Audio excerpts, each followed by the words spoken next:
투자들이라든지 전 세계에 가슴 철렁하게 만들려고 그러면은 삼성전자가 우리 GPU, NPU 시장에 진출합니다. 이게 나와야 돼요. 이거 발표되면 끝나는 거죠. 근데 그걸 하겠다는 생각이 아무도 지금 없는 것 같아요, 느낌이. 자, 지난번에 우리가 매그니피센트 7 관련해서 미국 주식 대표 종목들이 올해뿐만 아니라 내년에도 간다. 그리고 왜 가는지에 대해서 진단을 해드렸는데, 우리가 이제 여기서 또 궁금한 점이 어떤 게 있냐면은, 그럼 한국 기업들은 도대체 내년 시장에서 어떻게 될 것이냐, 또 AI 반도체 계속 주목이 되고 있는데 한국 기업들은 이 첨단 산업에서 소외되고 있는가, 아니면 앞으로 따라갈 수 있는 것인가, 그런 점들을 진단하면서 주가를 또 조망하고 내년 또 시장도 전망을 해보도록 하겠습니다. 자, 오늘도 그레너리 투자자문의 이완수 대표 나오셨습니다. 자, 안녕하세요.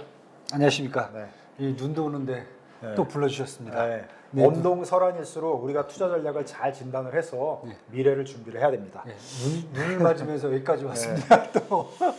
자, 지금 우리나라 뭐 연말 네. 장에서 대표 종목 삼성전자, SK하이닉스가 반도체 업황 개선을 타고서는 주가가 좀 계속 좋아지고 있어요. 네네. 물론 이제 일부 뭐 하루 이틀부터 조정도 받고 하지만 전반적으로 지금 상승 추세로 가고 있단 말이죠. 네, 그렇죠. 그러다 보니까 대표적으로 이제 많이 한국 투자자분들이 이 종목도 갖고 계시지만 안 갖고 계신 분들도 자, 이제 나도 이제 대표 종목에 올라타야 되는 거 아니냐, 관심이 높아요. 그래서 지금 원래 예상도 하셨지만 예상대로 지금 SK하이닉스가 잘 가고 있어요. 그렇죠. 잘 가요. 네. 오늘까지는 어떻게 보면은 맞췄다고 보고. 아니, 앞으로 맞힐 거예요. 오늘까지라니요. 일단 기한을 제한을 일단 시장의 주가의 전반적인 업황의 상황을 볼 때는 이 박사가 뭐 한 두 달 전에 얘기했던 게 그대로 지금 그렇죠. 왔다고 볼 수 있어요. 네. 자, 그러면 이제 오늘 이후 계속 어떻게 될 것인지 네. 큰 틀에서 또 한번 전망을 해주시죠. 일단 뭐 SK 하이닉스는 저희가 한 달 반 전에 전망했던 게 HBM이라는 AI 칩에 들어가는 네. 그런 이제 고대역폭 그 메모리를 공급하기 네. 때문에 네. 이거에 대한 그 전반적인 HBM 생태계가 국내에서는 네. 잘 갖추어져 있다. 그래서 아마 주가가 SK 하이닉스 위주로 가지 않겠느냐. 네. 그리고 삼성전자가 좀 늦게 네. 마치 이제 본인들이 기술 개발을 한 듯이 얘기를 했어요. 그런데 네. 시장은 좀 외면을 했어요. 솔직히 네. 말씀드려 갖고. 네. 그리고 이제 최근 들어서 뭐 지난주부터 얘기 나오는 게 또 삼성전자가 뭐 CXL이라는, 그렇죠? 컴퓨터 익스프레스 네. 링크라는 또 뭐 네. 기술을 막 상표 등록이죠. 네. 상표 등록을 뭐 4개씩이나 하면서 또 시장을 막 끌고 올라오고 있어요. 그러니까 증권가에 그쵸? 새로운 카테고리가 생겨버렸어요. 또 생겼어요. 그 용어들을 하면서 네. 거기에 관련된 네. 종목들 해가지고 뭐. 그래서 사람들이 처음에는 이제 투자가분들이 이건 또 대단한 기술인가 막 이렇게 또 뜯어봤더니 네. 솔직히 말씀드릴게요. 이미 SK는 하고 있어요. 네. 하고 있고 삼성전자가 이제 이것을 이제 표면화시킨 거고 네. SK 하이닉스는 이미 기술 개발해갖고 지금 제품 이제 생산 단계에 들어가 있고요. 네. 그다음에 이제 삼성전자 같은 경우는 이 제품을 이제 뭐 먼저 상표 등록한 다음에 내년에 이제 요 상품을 또 나올 거거든요. 네. 그러다 보니까 어떻게 보면은 SK 하이닉스는 소리 소문 없이 벌써 다 기술 개발해갖고 네. 상품을 먼저 내는 그런 컨셉이에요. 네. 물론 삼성전자가 들어가고 SK가 미리 앞에 끌고 나가면은 해당 분야들은 국내 삼성전자와 SK 하이닉스가 선도적으로 치고 나갈 수 있어요. 네. 지금 뭐 HBM만 해도 지금 전체 시장 점유율이 양사 합쳐갖고 90%거든요. 네. 그래서 마찬가지 똑같은 상황이 될 수 있는데 네. 지금 시장에서 보는 느낌은 SK가 먼저 해당 분야의 기술 개발을 해서 상용화되는 네. 제품을 생산하는 그런 단계를 지금 먼저 빨리 가고 있기 때문에 네. 상대적으로 이제 뭐 지난주부터 해서 SK 하이닉스의 주가 흐름이 더 강합니다. 네. 그리고 전고점을 거의 이제 뚫기 일보 직전이고요. 네. 반면에 삼성전자는 전에 9만 원 잠깐 보려고 했었는데 아직도 7만 2천 원, 7만 4천 원이에요. 네. 그래서 삼성전자에 대해서는 약간 계속 이제 시장에서 보는 게 이 반도체 생태계를 구성하는 데 있어서 자꾸 네. 늦어진다. 네. 근데 그런 게 삼성전자에 자꾸 발목을 잡는 것 같고 네. 앞으로도 계속 이런 상황이 이루어진다면은 네. 시장의 흐름에서는 SK가 먼저 빠르게 올라갈 수 있고 네. 삼성전자는 좀 네. 느리게 시장을 점유하면서 올라올 가능성이 크다 이렇게 이제 네. 보여집니다. 그러니까 지금 삼성전자가 약간 뒤처진 느낌이 있어요. 그렇죠, 네. 증시에서. 맞습니다. 그러니까 어떻게 보면은 오랫동안 한국 증시 또는 투자를 했던 사람들 입장에서 보면 좀 낯선 풍경이에요. 그렇죠, 맞습니다. 삼성전자가 어떤 다른 종목의 뒤에 쳐져가지고 이렇게 좀 쫓아가는 그런 분위기? 그쵸. 어떤 거는 쫓아가지도 못할 것 같은 그런 분위기? 누가 밀어야 가는 뭐 이런 느낌이에요. 그러니까 지금. 약간 이게 낯선 분위기인데 네. 이런 게 지금 말씀하신 대로 그 반도체 시장 내에서 SK 하이닉스의 기술적으로나 그렇죠, 네. 어떤 속도에 있어서 지금 뒤지고 있다. 그렇죠, 맞아요. 이게 시장에 지금 반영이 되고 있는 거다. 그렇죠, 맞습니다. 이게 당분간은 갑자기 바뀌지는 않을 바뀌지는 것 않을 것 같다. 이렇게 같아요. 보는 거잖아요. 네네. 그럼 삼성전자가 지금 계속 뒤처지는 셈이 되는데, 네. 자 이게 뭐 반전의 카드가 삼성전자는 없는 겁니까 그러면? 반전의 카드는 솔직히 말씀드릴게요. 무슨 네. 뭐 기술 개발을 하고 이런 문제가 아니라 네. 회사의 구조적인 문제인 것 같아요. 네. 지난번에도 제가 한 말씀을 드렸어요. 네. 삼성전자 어떤 회사입니까? 다들 물으면 반도체 회사 이렇게 말씀하신 분들이 많아요. 네. 그런데 삼성전자의 이제 분기 매출 한번 볼게요. 네. 68조 원이 이제 지난 3분기에 네. 매출을 일으켰는데 네. 이 중에 가전 제품이 28%예요. 네. 그 다음에 스마트폰이 40%예요. 어. 반도체가 24%, 네. 디스플레이가 한 11% 네. 이렇습니다. 네. 이렇게 딱 매출을 보면 여기는 스마트폰 회사예요. 네. 애플하고 같은 급으로 봐야 돼요. 네. 그러니까 우리가 봤을 때 삼성전자가 반도체가 더 매출이 많지 않을까? 네. 뭐 전 세계에서 뭐 1등 한다는데 네. 근데 알고 보면은 이렇게 좀 틀려요. 네. 그러니까 쉽게 제가 무슨 말씀 드리냐면은 이 정도 됐으면 해외 웬만한 큰 이런 대기업들은 분야별로 네. 분사를 해서 전문성을 키워버립니다. 네. 근데 그게 사실 지금 한 최근 3년, 4년 동안 삼성전자가 그런 걸 못 보여주고 있어요. 네. 그러니까 어떤 때 보면은 스마트폰은 더 이상 매출이 커질 수 있는 여력은 안 보여요. 솔직히 말씀드릴게요. 네. 그러면 가전은 LG한테 밀려요. 네. 여기도 매출이 더 이상 커질 수 있는 모습이 안 보여요. 네. 그러면 반도체가 더 크게 네. 이 스노우볼링을 해갖고 좀 이렇게 네. 키워야 되는데 그렇다고 해서 반도체가 지금 딱 상황에서 보면 SK 하이닉스한테 밀려요. 네. 그러니까 이런 걸 본다고 보면은 결국은 삼성전자 같은 경우에는 회사가 갖고 있는 구조적인 문제점을 좀 풀어야 된다. 네. 뭐 이런 것에 대해 이걸 누가 풀어야 되나 이런 문제는 제가 말씀을 안 드릴게요. 왜냐하면 네. 여러분이 다들 알고 계세요. 지금 뭐 회장님 바쁘시잖아요. 떡볶이 먹느라 바쁘시고 다 이러니까. 그러면 그동안에 그 삼성전자 자체 네. 회사 그룹의 네. 여러 가지 이슈들로 인해서 이런 디테일한 부분을 그렇죠. 산업적인 전략적인 부분들을 좀 놓친 부분이 있지 않나 이렇게 이 박사는 보는 거네요. 그렇죠. 거기서 나오는 게 가장 크죠. 왜냐하면은 그쪽에 계속 기술을 집중을 하고 그다음에 어느 시장의 방향으로 가고 있다는 것을 캐치를 해갖고 그다음에 그쪽을 이끌어 가주는 것은 사실 위에 계신 경영진이라든지 가장 하위 윗단에서 해줘야 되는 분야거든요. 네. 그리고 뭐 리서치 센터는 그거에 맞춰갖고 기술 개발을 하고 네. 기술을 이제 채용을 해갖고 네. 거기에 대비하는 게 이제 목적인데 네. 이런 유기적 관계가 사실 지금 깨져 있는 거죠. 네. 그래서 그런 게 좀 아쉬워요, 사실 지금. 구독! 좋아요. 자, 그러면은 우리가 지난번에 이제 매그니피센트 7에 대해서 좀 자세히 하면서 내년에도 미국의 대표적인 7개 스타 종목들이 AI 반도체를 중심으로 해서 시장을 이끌고 갈 거다. 이렇게 전망을 했어요. 네네. 자, 그럼 미국 증시는 그렇게 본다고 쳐요. 네네. 자, 그러면 한국도 네. 뭐 글로벌 시장에 뭐 편입이 돼 있는 시장이니까 한국의 대표적인 기업도 글로벌 기업이고 네네. 또 AI 반도체 시장에서 두각을 나타내야만 되고 그렇죠, 네. 그러면 이 시장에서 이탈이 되면 안 되잖아요. 그렇죠, 네. 그러면은 SK 하이닉스와 삼성전자 편입이 돼서 같이 잘 나갈 수 있는 겁니까? 이탈 가능성이 높습니다.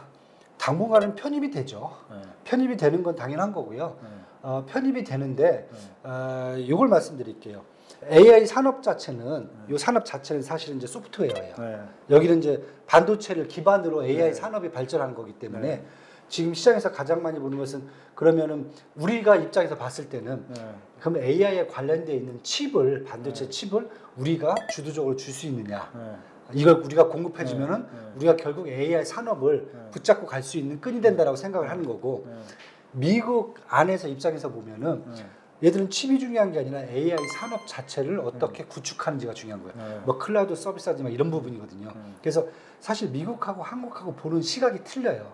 그래서 저는 이제 만약에 미국이 AI 산업이에요. AI 산업 자체가 계속 꾸준하게 간다라고 했을 경우에 AI 칩이죠.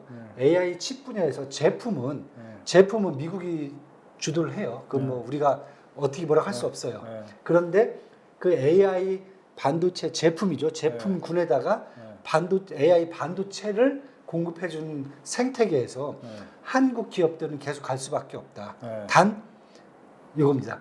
내가 주인은 못 된다. 아니, 그러니까 그 어차피 후단으로 따라가는 거 오케이. 다만 따라가면서도 그 포션을 계속 늘려갈 수 있는 것인가.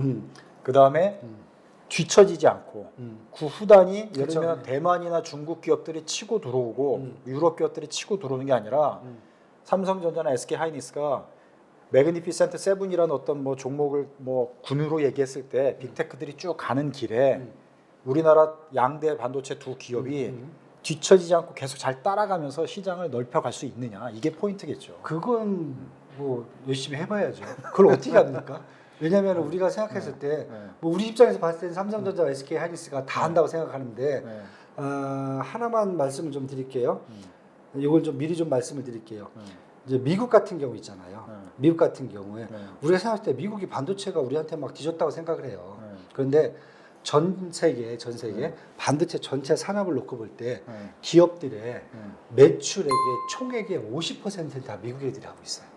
우리나라 뭐 삼성전자, SK 뭐 기타 등등의 뭐 이런 회사들이 쭉 해봤자 전 세계 매출량의 한 10% 조금 넘어갈까? 미국은 5배가 더 크다는 거예요, 매출량이. 사람들이 그게 말이 돼? 뭐 삼성전자가 D램 이런 거 다 우리가 공급하는데. 왜냐면은 반도체 산업을 딱 봤을 때 이제 크게 세 가지예요. 첫 번째는 설계하고 디자인, 그러니까 팹리스라고 그러거든요. 두 번째는 이걸 갖고 제조하고 생산을 해요.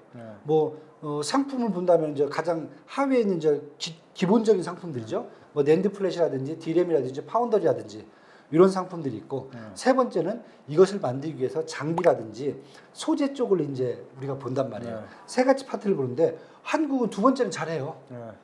만들고 생산하고 제조하고. 그런데 미국을 보면은 미국은 세 가지를 다 해. 다 잘해요. 예를 들게요. 팹리스 쪽에서는 설계 디자인은 램리서치, 마벨, 엔비디아, AMD, 브로드컴 전 세계 1, 2, 3, 4, 5등 다 차지합니다. 두 번째, 생산하고 이런 쪽 보면은 웨스턴 디지털, 마이크론, 인텔, 글로벌 파운더리, 퀄컴, 엔비디아, AMD 다 해먹고 있어요. 세 번째, 장비 쪽 볼게요. 우리는 ASML만 하잖아요, 네덜란드요. 근데 ASML보다 더 큰 데가 AMAT이라고 해서 어플라이드 머티리얼스예요. 여기가 더 커요, ASML보다 더 좋아요, 장비가. 그 다음에 램리서치도 마찬가지고요. 그러니까 미국 같은 경우에는 모든 단계들을 다 갖고 있어요. 단 우리가 두 번째 단계에서 좀 붙어먹은 딱 그런 상태이기 때문에 뭐 우리 분들 다 그런 얘기해서 우리가 뭐 이거 이렇게 많이 만드니까 뭐 D램에 얼마를 만들고 하니까 우리가 다야. 근데 알고 보면은 CPU라든지 GPU라든지 NPU 같은 여긴 상품 단위거든요. 반도체를 기본적으로 상품을 만드는 거거든요. 일단은 우리가 지금 손도 못 대고 있어요. 그러니까 우리는 조각만 갖다 주는 상황이에요. 그렇기 때문에 이 조각을 만들어주는 회사가 언제까지 영원히 갈 수 있다? 저는 그건 아니라고 봐요. 그것은 대만 회사라든지 요즘 바뀌어질 수가 있는 거죠. 그렇죠. 언제든지 바뀌어질 수 있는 거기 때문에 긴장의 끈을 놓으면 안 돼요. 그러니까 예를 들면 이제 현대차, 기아차 입장에서는 종합 이제 차 회사잖아요. 거기에 부품이 얼마나 많이 들어갑니까? 그렇죠. 15,000개, 2만 개 부품이 들어가는데 거기 부품사들이 있지만 뭐 우리로 따지면 이제 미국이 현대, 기아차라면 그렇죠. 우리가 이제 주력 부품사라고 볼 수가 있는데 그 부품사라는 거는 항상 불안한 항상 불안한 거죠. 그리고 경쟁사가 없는 것도 아니고 인피니오라든지 NXP라든지 일본 기업들도 뭐 널려 있으니까 그건 이제 항상 우리가 긴장을 해야 되는 거예요. 항상 불안감인데 우리면 차가 안 돌아가는 그런 부품사가 되는 게 중요하잖아요. 그렇죠. 그런데 뭐 솔직히 말씀드리면 엔진부터 시작해서 미국도 비쌀 뿐이지 웬간한 나라 자기도 다 만들 수 있어요. 그러니까 그런 게 문제잖아요. 그러니까 독보적인 우리 나름대로의 어떤 기술력도 보여줘야 그렇죠. 되고 어떤 때는 또 이제 뛰어넘는 설계 능력 아니면 또 상품단에서 진짜 우리가 세계 시장을 좀 그렇죠. 이렇게 이끌어갈 수 있는 뭐라도 하나라도 상품이라도 나와줘야 될 것 같은데 지금 약간 그런 게 부족해 보이잖아요. 엄청 부족하죠. 그러니까 이제 뭐 올해는 뭐 그냥저냥 뭐 증권 시장, 투자 시장이 이렇게 왔다고 쳐도 내년에서 또 이게 뒤처지면 과연 이게 투자적인 전략 차원에서도 그렇죠. 또 우리나라 기업의 성장 차원에서도 과연 이게 우리가 신뢰할 수 있는 것인가 이런 이제 의심이 생긴다 이거죠. 일단 이제 그래도 우리가 희망의 끈을 놓지 않으려면은 제가 잠깐 이제 AI 반도체 쪽 산업이 어떻게 돼 있는지를 한번 보시면은 지금 삼성전자와 SK 하이닉스가 저희의 우려에도 불구하고 그래도 끈을 머리 하나씩 붙잡고 있다. 뭐 있긴 있겠죠. 있긴 있어요. 이제 그걸 이렇게 한번 이해해 보시면 돼요. 그러니까 AI 반도체라는 것은 이제 기존의 반도체 산업 자체가 있어요. 그 중에서 인공지능이죠. 인공지능의 중에서도 연산이죠. 연산에 특화된 반도체를 말해요. 그래서 가장 크게 이제 세 가지 단위를 얘기하고 있거든요. CPU, 우리가 잘 아는 CPU예요. 중앙 처리 장치. 그다음에 GPU, 그래픽 처리 장치. 요즘 새로 뜨는 게 이제 NPU예요. 그러니까 뉴럴 프로세싱 유니트니까 여기서 뭐 신경 세포 조직 같은 그런 의미예요. 이렇게 이제 분류가 돼 있는데 사실 과거에 이런 생각했어요. CPU는 중앙 처리 장치이기 때문에 연산을 한다. 그러니까 머리에 두뇌 같다. 그 다음에 GPU 같은 경우는 저장이죠. 이런 스토리지 쪽에 강점이 있기 때문에 이쪽은 이제 어떤 신경계 조직들이 각각의 장기로 이렇게 가는 그런 생각이다. 이렇게 보시면 될 것 같아요. 근데 CPU는 기존에 이제 인텔이 많이 갖고 있는 CPU는 연산 작업 처리가 사실 직렬 방식으로 해요. 하나 하고. 그러니까 속도가 느려요. 그래서 적합하지가 않아요. AI 쪽에는. 그래서 많이 배척이 됐어요. 그래서 얘들은 이런 컴퓨터라든지 노트북이라든지 휴대폰 이런 데만 들어가요. 두 번째 GPU는 원래 저 컴퓨터 그래픽 처리를 위해서 만들었어요. 그런데 이게 한 2010년부터 뭐가 좋아졌었냐면은 코인 시장이 좋아지면서 여기에 갑자기 각광을 받았어요. 그러다가 이번에 인공지능 쪽으로 가니까 GPU 같은 게 뭐냐면은 처리 방식이 직렬이 아니라 병렬이에요. 그러니까 한 번에 일을 10가지를 막 할 수가 있는 거예요. 그러니까 더 적합하네. 그런데 GPU를 이제 우리가 가장 많이 만드는 데가 잘 아시다시피 이제 엔비디아가 거의 전 세계 시장 한 70% 갖고 가고요. AMD가 한 30%를 갖고 와요. 그런데 이 GPU 같은 거 보면은 이만해요. 그냥 A4 사이즈 이따만해요. 그래서 어떻게 구성되느냐? 그 안에다가 중앙에 있는 메모리 장치 큰 거 하나 딱 수저받고 주변에다가 HBM들 이것도 D램이에요. HBM D램 같은 것들을 막 갖다 꽂아요. 그래서 이게 세트를 하나 만들어 버리는 거예요. 그러니까 이것은 엔비디아가 하는데 우리가 HBM을 이 메모리를 댄다라고 해갖고 우리가 막 환호성을 지르는데 알고 보면 돈은 엔비디아가 벌어요. 솔직히 말씀드려갖고 여기 지금 들어가 있는데 요 GPU의 단점이 뭐냐면은 크잖아요. 이 발열량도 많아요. 에너지 소비량이 엄청나요. 비싸요. 엔비디아 보통 H100 정도면은 지금 한 4천만 원 정도예요. 이런 거 하나는 워낙 사이즈가 크니까 그냥 우리 컴퓨터에서 게임 정도 우리 개인 소비자들이요. 게임 매니아들이 한 4천만 원짜리 푹 꽂아 갖고 하면은 신세계를 경험할 수가 있죠. 아니면은 데이터 센터들. 이제 우리가 잘 아는 이제 마이크로소프트의 애저라든지 아니면 이제 아마존의 아마존 그 웹 서비스, 구글의 이제 클라우드 서비스 이런 데이터 센터들에다가 구축을 할 때 이런 것을 막 수천 개 갖다 꽂아 갖고 하는 그런 컨셉이에요. 그러다 보니까 이것은 완전히 항공모함 같은 거죠. 근데 이렇게 하다 보니까 앞으로 이제 AI 산업이 계속 더 나가야 되는데 에너지도 많이 들어가고 비싸기도 하고 부피도 이따만하고 이걸 어떻게 있어? 그러다가 나온 게 요즘 이제 NPU라는 거예요. 그러니까 쉽게 해서 뭐냐면은 CPU하고 GPU를 일부씩 섞어버렸어요. 그렇게 하면 부피가 요만해져요. 작아져요. 휴대폰이라든지 아니면은 이쪽 컴퓨터에 뭐든지 그 핵심 기술의 발전이라는 게 처음에는 크게 나왔지만 그거를 작게 맞아요. 휴대가 가능하면서 장시간 그렇죠. 쓸 수 있느냐 그렇죠. 이게 이제 기술의 발전 단계로 그렇죠. 가는 거잖아요. 그러니까 지금의 그 반도체 기술과 시장도 맞아요. 그걸 누가 선도하느냐 이 게임으로 가는 거잖아요. 그렇게 AI 쪽을 바꾸는데 이게 뭐냐면 이번에 그 인텔이 발표한 가우디 3예요. 기존에 인텔은 CPU만 만들었는데 거기다가 GPU 같은 기능을 붙여갖고 만들었어요. 근데 그 기능을 하는 게 사실 아까 말씀드린 CXL이라는 기술이에요. 그것을 삼성전자하고 SK 하이닉스가 또 지금 선도를 하기 시작하는 겁니다.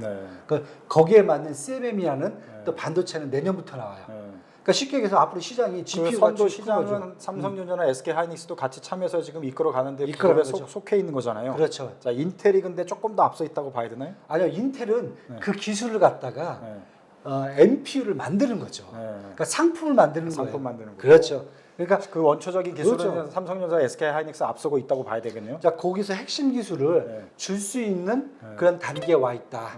그런데 이 기술이 여기만 독점을 하는 건 아니에요. 이미 잘 아시다시피 이제 TSMC라든지 웬만한 회사들도 그 기술은 갖고 있어요.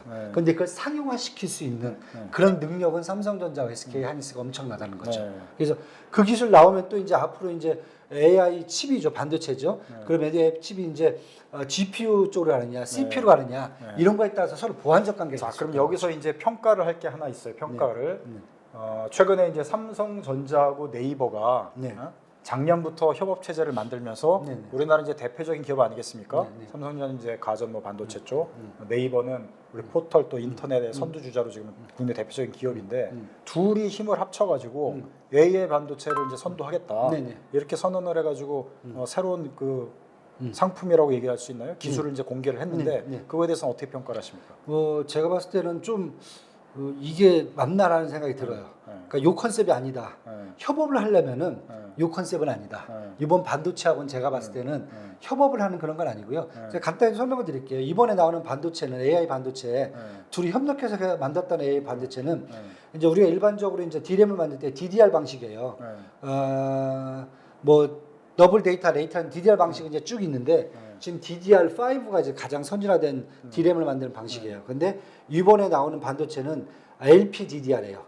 그러니까 로우 파워. 그러니까 될 수 있으면은 전력 소비량을 낮추고 조그만 그러니까 컴퓨터라 요만한 이제 우리가 노트북이라든지 휴대폰에 들어갈 수 있는 그런 이제 CPU 방식의 이런 그 칩이에요. CPU 방식 칩이에요. 그런데 제가 왜 이 말씀을 드리냐면은 외국에선 이미 이 방식들이 이미 다 상용화가 돼 있어요. 예를 들게요. 아마존 웹 서비스라든지 마이크로소프트 애저가 데이터 센터를 엄청 크게 구축했잖아요. 얘들은 뭘 갖고 하면 GPU를 갖고서는 이제 데이터 센터를 구축을 한단 말이에요. GPU 방식이에요. 뭐 전력이 좀 들어가더라도 이렇게 만들었는데 어디랑 협력을 했냐면은 다 AMD랑 협력이 돼 있어요. 우리가 봤을 때 엔비디아 같은데 엔비디아는 뭐 전 세계 다 뿌리는 애들이고 AMD랑 협력을 해갖고 공급을 먼저 칩을 먼저 받아요. 그렇게 해서 데이터 센터를 구축을 해요. 그러니까 만약에 네이버가 지금 데이터 센터를 구축을 한다 그러면 GPU 방식으로 해야 돼요. 가장 큰 게. 그렇다고 보면은 HBM이라든지 이런 것 쪽으로 관련돼 갖고 그것과 관련돼 있는 반도체를 사실은 이제 삼성으로 받아야 돼요. 그렇기 때문에 이번 반도체는 만약에 네이버가 앞으로 생성형 GTP라든지 클라우드 서비스를 해야 된다. 그쪽 방향으로 가겠다라고 하면은 이번 칩하고는 사실 좀 그냥 소소한 거예요. 별 의미는 없고 만약에 한다고 그러면 어차피 삼성전자한테 받아야 될 게 HBM이라든지 이런 쪽을 받아야 되거든요. 그건 이미 줄 수 있어요, 이미. 자, 그러면은 이박이 볼 때는 좀 이렇게 애둘러서 표현을 했지만 명확하게 표현을 하면 그냥 쇼잉 차원이고 쇼잉 차원이에요. 알맹이는 없다. 그러니까 제품을 갖고 얘기하는 것은 아무런 의미 없어요. 아무런 의미가 없고 이미 제가 봤을 땐 둘은 작업을 할 것 같아요. 왜냐하면 삼성전자 같은 경우 HBM이라든지 이런 전반적인 상품들을 다 만들 수 있거든요. 자, 이거는 어떻게 보세요? 이거 뭐 언론 쪽이나 뭐 기자 생활 오래 하다 보니까 이제 그런 느낌도 갔는데 자, 이제 한국에서 시장도 그렇고 뭐 전반적인 나라의 분위기가 대표적인 기업들이 뭐 하냐. 이 시장은 뭐 치고 나가야 되는 거 아니냐. 그리고 뭐 좀 희망을 주는 메시지도 별로 없고 그 연말이고 그리고 이제 대표적인 기업들이 또 공이 또 주가가 예상보다 다 지지부진한 상황이에요. 그러다 보니까 대표적인 기업이 협력해서 뭐 1년이 이제 지나가는데 뭔가를 보여줘야 되는 거 아니냐 이런 압박감을 느꼈을 것 같고 그러니까 시장에 또 언론을 상대로 뭔가를 공개를 해서 우리가 지금 놀고 있는 게 아니다. 그리고 앞으로 이렇게 치고 나가는 거다. 그래서 이제 부족하지만 뭔가를 하나 그냥 보여주는 그런 이벤트 성격으로. 이벤트 성격이에요, 솔직히 말씀드려요. 그래서 이제 실제 전문가들이 볼 때는 큰 한 방은 없었다. 없어요. 게임 체인저가 나와야 되는데 큰 한 방은 없었다. 이렇게 그게 중론인 것 같은데. 그렇죠. 이미 있는 기술이에요. 있는 기술을 갖고 그냥 다시 이제 상표 등록을 한 거죠. 상표 등록을 했다는 것은 우리가 잘 새겨드려야 돼요. 신제품, 신기술을 등록한 게 아니라 뭐 상표 하나 등록하는 거 이거거든요. 그냥 우리가 협력해서 이런 걸 하고 있어요. 하고 이제 공개를 한 건데 근데 여기서 이제 핵심은 설사 지금 시장이 그렇고 투자자들의 기대감이 그러다 보니 또 국민들의 바람도 있다 보니 이렇게 대표적인 기업으로서 뭔가를 이벤트를 하나 하는 건 좋아요. 그것까지 뭐 나쁜 건 아니라고 보는데 다만 이걸 하면서 실제 내부적으로 진짜 꼼짝꼼짝 뭔가를 준비하고 있는가? 그건 저도 모르죠. 그러니까 이게 핵심일 것 같다 이런 얘기예요. 그렇죠. 그건 아무도 실제 몰라요. 삼성전자와 네이버가 뭔가 파워풀한 뭔가를 준비해가지고 뭐 내년이라도 언젠가 뭐를 탁 터뜨릴 수 있는 것인가? 그래서 사실은 제가 아쉬운 게 만약에 그걸 하려면은 삼성전자라든지 SK 하이닉스가 반도체 제품으로 가야 돼요. AI 제품으로 가야 돼요. 그러니까 쉽게 얘기해서 GPU라든지 CPU라든지 NPU 쪽을 건드려야 돼요. 왜냐하면은 지금 시장에 반도체 시장에 제품보다는 그쪽이 고부가가치 제품들이에요. 네. 왜 AI를 구동시키려면은 네. CPU, GPU, NPU가 들어가야 되거든요. 네. 그런데 우리는 계속 그 만드는 제품에 기술 대주고 뭐 대주고 뭐 대주고 이렇게 하거든요. 네. 그러면은 이걸 한 방에 될 수가 없어요. 네. 그러니까 만약에 지금 솔직히 말씀드릴게요. 네. 진짜 우리 소비자들이라든지 전 세계에 네. 가슴 철렁하게 만들려고 그러면은 네. 삼성전자가 우리 GPU, NPU 시장에 진출합니다. 음. 이게 나와야 돼요. 네. SK 하이닉스 우리 CPU, GPU, NPU 시장 우리 여기가 점령할 겁니다. 네. 이거 발표되면 끝나는 거죠. 네. 근데 그걸 하겠다는 생각이 아무도 좀 없는 것 같아요. 느낌이. 발표도 없고. 네. 그리고 엔비디아하고 지금 AMD 네. 거기에다가 인텔 이런 애들이 지금 AI 그 반도체 제품군을 네. 전 세계 걸 다 100% 싹쓸이 하고 있는데 네. 그냥 쳐다보면서 우리는 여기다가 그냥 반도체 네. 기술 이런 것만 주는 거 해도 감사합니다라는 생각을 하는 것 같아요. 네. 제가 좀 나쁘게 표현한다면은 네. 이제 그런 상황이라고 보시면 될 것 같아요. 네. 그래서 제가 아쉽지만은 뭐 그렇게 해서도 뭐 먹고 사는 데 지장은 없잖아요. 네. 먹고 사는 데 지장은 없는데 앞으로 글로벌 네. AI 반도체 시장에서 주인은 내가 못 된다는 거죠. 네. 그래서 그게 좀 아쉬워요. 그러니까 계속 뭐 이제 혹평하고 싶은 생각은 없는데 음. 삼성전자가 이제 패스트 팔로워로서는 아주 역할을 잘해서 뭐 한국 산업을 여태까지 이끌어왔다고 볼 수 있잖아요. 네. 근데 이제 퍼스트 무버로서의 뭔가 담대한 도전을 그렇죠. 할 때가 됐는데 안 해요. 왜 안 할까요?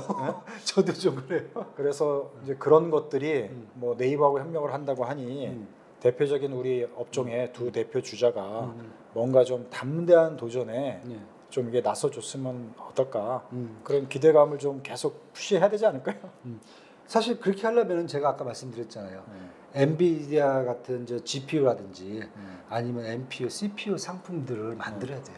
그렇게 하고 네이버랑 협력을 하겠다 그러면은 이건 시너지 효과가 엄청난 거죠. 왜 네이버의 모든 데이터 센터를 얘들이 다 구축해 주겠다는 거죠. 그렇게 되면은 네이버를 따라서 지금 생성형 GPT라든지 클라우드 서비스를 하고 싶은 국내 이제 데이터들이 있어요. 회사들이 많아요. 그런 회사들의 이 센터는 삼성전자가 직접 다 구축을 해줬다는 거죠. 지금 만약에 네이버가 구축을 하려면은 삼성전자가 구축을 해주는 게 아니라 사실 엔비디아라든지 다 남의 걸 오픈AI 불러갖고 해야 돼요 지금. 그러니까 이게 한국 내에서 뭔가 뭐 한 발짝도 아니라 반 발짝이라도 앞서 나가서 협력해가지고 새로운 걸 구축해낼 수 있는 기업군이 그래도 다행히 한국에 있잖아요. 네 맞아요. 그러니까 그 바탕은 있어요. 네, 그러니까 뭔가 하여튼 담대한 모험이랄까 도전이랄까 하여튼 이걸 치고 나가야 될 것 같은데. 그렇죠. 네. 그게 좀 얘기 좀 해주세요. 우리 저기 회장님들 좀 뵈면은 그래서 꼭 이게 그 얘기 좀 해주세요. 하여튼 그래서 삼성전자하고 네이버하고 AI 반도체 뭐 새로운 상품을 이제 공개하고 기술을 공개하겠다 해서 이제 좀 상당히 좀 시장 내에서 기대감도 있었고 했지만 사실은 조금 한 방이 없고 약간 뭐 이거 하려고 그렇게 얘기했나? 그렇죠. 그러니까 그런 약간의 실망감도 있다. 그러니까 뭔가 내년에는 조금 더 숨어 있는 어떤 전략이 있다면 담대한 끄집어내줘야 어떤, 돼요. 치고 나가는 그거를 좀 같이 협력해서 좀 시장을 한번 좀 이끌어줬으면 좋겠다. 아쉬운 게 사실 그거예요. 이제 미국의 엔비디아 이제 젠슨 황 회장 같은 경우에 이제 대만 분이시잖아요. 대만 기업 아메리칸이잖아요. AMD 리사스 회장도 마찬가지 대만 기 둘이 이제 오촌이에요. 네, 친척 관계예요. 그런데 AMD하고 엔비디아 보면은 중국에다가 제품을 팔기를 엄청나게 지금 막 간절하게 원하고 있어요. 물론 정부에서 다 스톱을 하고 있잖아요. 이유가 뭐냐면은 잘 보시면 텐센트라든지 알리바바라든지 JD.com이라든지 이런 엄청난 회사들 있잖아요. AI 산업을 하고 싶어해요. 미친 듯이 하고 싶어해요. 그런데 그 데이터 센터를 구축해 줘야 되잖아요. 그러면 누구 걸 쓰겠습니까? 엔비디아 이런 거 쓰면은 매출이 어마어마한 수준까지 올라간단 말이에요. 그럼 만약에 한국에서 삼성하고 SK 하이닉스가 이런 제품군 라인업들 이제 파이프라인을 갖고 있었으면은 솔직히 말씀드릴게요. 진짜 대박이에요. 이런 걸 다 메꿔줄 수 있는. 자, 그런 부분들까지 생각한다면은 앞으로 미국만 AI 센터를 구축하는 게 아니에요. 전 세계 이제 모든 나라들이 똑같은 일을 할 거란 말이에요. 그럼 거기에다가 제품을 댈 때 결국은 아까 말씀드린 CPU, GPU가 NPU가 핵심이지 뭐 우리가 CXL 기술이 핵심은 아니란 말이에요. 이제 그걸 생각을 해보셔야 돼요. 네, 그렇게 저는 생각을 좀 합니다. 구독. 좋아요. 자, 그렇게 이제 산업적인 차원에서 우리나라 대표 기업들에 대한 뭐 어떻게 보면 주문 내지는 바람이라고 볼 수도 있고요. 이제 투자 차원에서는 내년에도 그러면은 주가가 어떻게 될 건지 대략의 전망은 어떻게 하십니까? 삼성전자, SK하이닉스, 네이버 뭐 이 정도로 해서 한번 전망을 해주신다면. 뭐 사실 내년에는 반도체 수요를 봐야 돼요. 그러니까 AI 반도체 말고 그쪽에 쓰는 거면 전반적인 이제 반도체 산업에 영향을 받아야 될 것 같아요. 뭐 우리가 지금 그 HBM에서 죽으라고 해갖고 독점 뭐 90%를 하고 있다라고 하는데 결국 3분기에 SK 하이닉스는 영업 수익이 적자가 났단 말이에요. 네. 그런 거 생각해 보셔야 돼요. 이게 이제 중요한 것은 그것뿐만 아니라 디램이라든지 전반적인 반도체 산업 전반적으로 다 끌어올라와야 되기 때문에 내년 같은 경우에는 다들 이제 투자가분들 오해를 하시는 게 야, 이렇게 되면은 삼성전자 요 기술하고 요게 막 이 매출을 엄청나게 끌어올릴 거다라고 생각하는데 AI 쪽에 들어가 있는 칩이 매출 구성이 아직 전체 반도체 산업의 10%가 아직 안 됩니다. 그럼 나머지 90%가 끌어올라야 되죠. 그래서 그런 측면에서 본다면은 내년에 전반적으로 이제 반도체 수요가 올해는 워낙 적었기 때문에 전체 다 합치면요. 그렇기 때문에 좀 반도체 주식으로서의 입장이 좀 쉽지는 않았는데 아마 내년에는 재고가 일단은 다 털린 상태라 반도체 DDR5 정도는 아마 가격이 좀 상승하지 않을까 생각을 해갖고요. 전 SK 하이닉스는 내년에 이제 반도체 시장 전체 AI 반도체가 아니라 전반적인 반도체 산업의 상승에 의해서 조금 더 주식이 더 갈 수 있는 여지는 커 보이고요. 삼성전자는 아까 말씀드린 대로 반도체가 24%예요 매출에. 좀 더 분발을 좀 해야 될 것 같아요. 솔직히 말씀드려요. 그 포션을 더 늘려야 된다. 늘려야 돼요. 늘려서 수익률을 더 제고해야 된다. 그렇죠. 네, 맞습니다. 그렇게 하면 좀 뭔가 소위 증권시장에서는 9만전자. 9만전, 10만전자는 봐야죠. 10만전자를 봐야 되는데 글쎄 언제 볼지 모르겠어요. 솔직히 그건 저는 그건 좀 아쉬워요 지금. 지금 7만전자 7만 4천 원 선에서 지금 지지부진한 상태를 갖고 있는데 하여튼 그렇고 그다음에 네이버는 어떻게 보세요? 네이버는 지금 아쉬운 게 시장에서 그렇게 현금을 많이 갖고 있고 모든 사람이 기대를 한 몸에 갖고 있는데 생생형 GPT를 안 해요. 빨리 해야죠. 한다고는 얘기했죠. 아이고 한다고 얘기하는데 뭐 언제 한다고 얘기를 해야지. 뭐 그냥 대충 한다고 그러면 어떻게 해요? 실제적으로 그게 뭐 적용돼서 우리가 막 쓰는 프로그램은 또 아니다 보니까 중국하고 틀리게 네이버 같은 경우 사실 뭐 반도체 공급을 못 받는 이유가 없거든요. 뭐 기반은 다 돼 있는데 뭐 누구 얘기를 이제 그 다중 언어 모델 중에서 한국어가 힘들어 갖고 이거 만들기가 쉽지가 않다 뭐 이렇게 하는데 그걸 극복을 해야죠 빨리. 그렇게 해서 나와야 돼요 사실. 네이버 얘기하면 또 따라오는 종목 있잖아요. 카카오는 네이버하고 틀려요 사실. 카카오는 상당히 투자 전략적으로는 좋게 평가를 하시더만요. 카카오는 플랫폼 회사지 챗 GTP나 생성형 이런 쪽은 아니에요. 그러니까 기술적은 아니지만 어쨌든 우리나라 입장에서는 우리나라 국내 시장에서만 보면은 만약에 네이버는 이제 약간 그렇죠. 기본적으로 이제 카카오도 생성형 챗 GTP라든지 아니면은 클라우드 쪽을 강화를 시켜야 이 플랫폼들이 효율적이고 그 다음에 수익 창출 모델이 더 좋아지죠. 그래서 네이버가 먼저 치고 나가야 되는 거고 그 다음에 카카오가 그걸 보면서 따라해야 되는 게 맞아요. 지금 상황은요. 그래서 네이버가 먼저 가져야 돼요. 그래야 그 다음에 카카오가 그걸 보면서 이제 플랫폼 비즈니스이기 때문에 자신들의 플랫폼 그 많은 플랫폼들을 어떻게 효율화시킬 수 있지 이제 그걸 이제 연구를 할 거라고 저는 그리고 이제 있습니다. 기업 가치나 기술적인 차원에서 그렇고 투자 수익률 차원에서는 카카오가 더 유망해 보입니까? 그렇죠. 당장은요. 그러니까 당장은. 저가 메리트에서 네, 저가 메리트. 수익률 차원에서는 개인적으로 이박이 볼 때는 그렇죠. 카카오가 더 괜찮을 것처럼 보이나요? 한 달 전에 제가 말씀드렸을 때하고 지금 주가 보시면은 카카오가 그만큼 많이 올라가 있잖아요. 그러니까 얼마 전에 그 주위 분들한테 일부 추천해 주신 걸로 알고 있는데 그런 얘기를 이런 얘기 그게 한 달 반 됐는데 그런 제가 차원에서 보면은 수익률이 나는 거잖아요 지금. 수익이 엄청 났는데 다들 안 샀다고 그러시더라고요. 왜 안 샀냐 했더니 못 믿겠다 그러는데 아니 믿고 가야죠. 카카오에 뭐 지금 새로운 무슨 상품이 출시되는 것도 아니고 누가 갑자기 유저가 늘어나는 것도 아니고 그렇죠. 뭐 검찰 수사받는데 근데 주가 조작했다. 회사가 이제 스트리밍을 이제 이 구조를 이제 뭐랄까 심플하게 만들면서 효율화 시키는 그 과정이죠. 거기서도 사실은 수익이 날 수 그러니까 있어요. 이제 우리가 여기서 사실 중요한 포인트가 있어요. 투자 차원에서 볼 때는 우리가 뭐 기술적인 거, 기업의 가치, 그 다음에 뭐 새로운 상품, 뭐 주의 평판, 뭐 이런 걸 가지고서 막 투자 전략을 짜기도 하지만 사실은 포인트는 내가 산 거 대비 얼마나 많이 올랐냐가 그렇죠. 가장 중요한 핵심 포인트잖아요. 그러니까 아주 그냥 바닥에 있고 더 이상 내려갈 상황이 아니고 정말 헤매고 있다. 근데 이보다 못할 상황은 이제 앞으로 없어질 것 같다. 그럼 이제 거기서 저가 메리트가 생길 수가 있는 그렇죠. 거잖아요. 그러니까 그런 종목들을 찾아서 이제 선투자하는 것도 사실 수익률 차원에서는 괜찮죠. 굉장히 중요한 전략인데 근데 이제 못 버티시죠. 3개월. 왜냐하면 그런 주식을 찾아서 하시면은 당장 못 올라요. 그러니까 당장 딱 오르기 전에 딱 투자하신 분들은 대단한 분들이고, 그건 뭐 워낙 운이 좋은 분들이고, 제가 보는 대부분의 그런 주식들은 바닥 조정 기간이 꽤 길어요. 그래서 3개월 대부분 못 버티시고 전화하십니다. 전화해 갖고 막 왜 이런 걸 왜 이러고 중요해요? 아 제가 3년 보시라 했잖아요.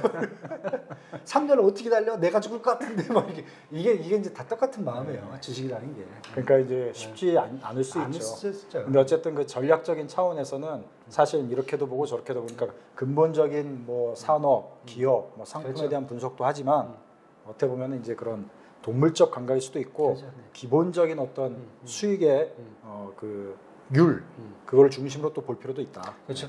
그러니까 시장이 꼭 뭐 바닥에 있을 때 뭐 종목이 망가져 갖고 막 뭐 중내 산에 할 때보다는 뭔가 변화의 조짐이 좀 보이면서 턴을 할 때 사는 게 약간 뛰려고 하는 말에 타는 게 가장 좋아요. 서 있는 말에 타고 있으면은 설이 안 움직이면은 허리만 아파요. 그게 무릎이잖아요, 무릎. 네, 무릎이죠. 그게 훨씬 더 나아요. 그래서 지난번에 카카오도 그렇고 SK 하이닉스도 마찬가지로 그런 상황에서 제가 말씀을 드렸다라고 보시면 될 것 같아요. 그 무릎 정도에서 계속 또 이게 느낌이 무릎이다. 그런 거는 바로바로 그렇죠. 네. 투자 박사를 통해서 그럼요. 오픈을 해주시는 걸로. 그건 아니죠. 일단 조회수가 좀 나오고 우리 조회수 한 10만 나오면은 제가 종목 대방출 대방출 나갑니다. 조회수 한 10만 눌러주세요. 주변 분들한테 얘기하셔갖고 10만 딱 나오면은 그때부터는 뭐 제가 아낌없이 주는 나무, 아낌없이 주는 우리 투자 박사가 될 수 있을 것 같습니다. 그래서 하여튼 그 유익하게 보셨다면 저희 투자 박사 좋아요, 구독 부탁드리고요. 저희가 이제 네이버, 삼성전자, 뭐 AI 반도체 공개했다 그래서 그런 거 이제 평가를 하면서 우리나라 대표 기업들이 좀 퍼스트 무버로 글로벌 시장을 좀 이끌어갔으면 좋겠다. 그래야 이제 우리 한국 분들도 좀 국내 기업들 투자를 통해서 투자 수익률도 더 올릴 수 있고 기분도 좋고 그럴 수 있기 때문에 그런 차원에서 좀 진단을 해드렸고요. 앞으로도 저희가 이제 산업적으로 기업도 평가 분석을 해서 또 투자에 도움되도록 계속 내용을 전해드리도록 하겠습니다. 자, 오늘도 시청해 주셔서 고맙습니다.